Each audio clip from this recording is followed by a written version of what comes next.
সঠিক নিয়ম আছে, এই নিয়মটা আপনাদের আমি শেয়ার করে দিব। তো আপনারা চাইলে কিন্তু নিজেরাই এই তাবিজটা করতে পারেন। যাদের কি আর অভিজ্ঞতা আছে আর কি তারা খুব সহজে পারবেন, আর যারা একেবারে নতুন তাদেরকে আরও একটু চেষ্টা করতে হবে, আরও কিছু একটু জানতে হবে। তো ভিউয়ার্স, আমি কথা বাড়াবো না।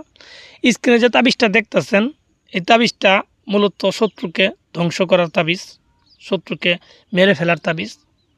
এই তাবিজটা কীভাবে প্রয়োগ করবেন সেটাই আমি বলছি। আপনারা ধৈর্য সহকারে আমার কথাগুলো শুনেন এবং ভিডিওটা ফুল দেখেন। তো ভিউয়ার্স, এই তাবিজটা প্রথমত ভালোভাবে দেখে নেন, কীভাবে আমি তাবিজটা লিখছি একটু ভালোভাবে দেখে নেন। প্রয়োজন একটা স্ক্রিনশট করে রাখেন। রাখার পরে এই তাবিজটা আপনি প্রয়োগ করবেন কিভাবে। এই তাবিজটা প্রয়োগ করবেন যে কোনো একটা শনিবারের দিন। শনিবারের দিন রাত্রের বেলা, দিন যে রাত হবে 10টা থেকে 12টার ভিতরেই তাবিজটা লিখে শেষ করতে হবে। এবং এই তাবিজটা লেখার জন্য যাইতে হবে আপনার যে কোনো একটা শ্মশানে গিয়ে আপনি শ্মশানে যে কোনো একটা জায়গায় আসন সাজাবেন, সামনে মোমবাতি আগরবাতি এগুলো ধরাই নেবেন সুন্দরভাবে।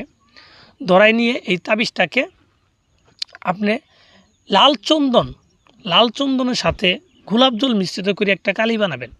সেই কালিটা আপনার ডান হাতের শাহাদাতের আঙ্গুল দিয়ে ঠিক আছে, এটা একটা মরা গরুর হাড্ডির উপরে লিখবেন। মরা গরুর হাড়ের উপরে এই তাবিজটা লিখবেন। 2টা হাড়ের উপরে 2টা তাবিজ লিখবেন, সুন্দরভাবে লিখবেন। লিখার পরে যে আপনার কাঙ্ক্ষিত শত্রু তার নাম এবং তার বাবার নামটা লিখে দিবেন। যাকে ক্ষতিটা করতে চাচ্ছেন তার নাম, তার বাবার নামটা লিখে দিবেন। তো লিখে দেওয়ার পর আপনি হাড়টাকে কালো কাপড় দিয়ে পেঁচাবেন। কালো কাপড় দিয়ে সুন্দরভাবে 2টা হাড়কে পেঁচানোর পরে একটা হাড়কে আগুনে পুড়ে দিবেন।